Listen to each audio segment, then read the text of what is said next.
kanti agqibela nivuka ndi-fresh amasimba on a Saturday ndinamandla eshumane efondini ndine-energy ngathi andijoli ndiyaba ilayini kabani leyo mani kwezi tracks zespaza before nithi ndiyibhayithile ndayazi kaloku akho nto ndingayigadanga indlela eni-gatekeeper ngayo fondini nithuzela neempintshi zami ngokuba masitshomane nabanye wow akunzima but ke asikho lapho namhlanje guys oko ndi-indoors kaloku izolo ndaphuma endlini ndingumntu ozawubuya ngoku ndiyokhangela isonke Alwal North izolo ndivuke ndenze iwashing apha xa ndithi ndiyapura dololo amanzi ndathi pewu kanene ndisebuffalo shit baphela bengomi ngoku abavubisi bam bejini bendibaphethe ndashera nalo shoti nqola rhano yaphambi kwabantu ngezingcondo uFriday night wami waphela ndingqengqe ekhawutshini ndincithwa naleni uba ndiphoswa yishow kaSiyaseya eCape Town ndilibeleke uyekelela ubuso kweli monti igrotman yami ekhumkayo ine-one man show phaa e-Homecoming Center I think ise-District 6 bandixoki loo nto nento ekhumshayo ngo ndiyabomba wadikwa kuthukwa ngoburhwada xa ekhala ngokaka kwezi show but ke asikho lapho namhlanje guys. I'm scared to ask you your name.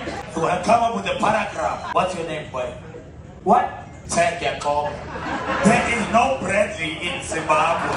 Buse Cape Town man zibambele itikiti uye eshowini uhlekele nami.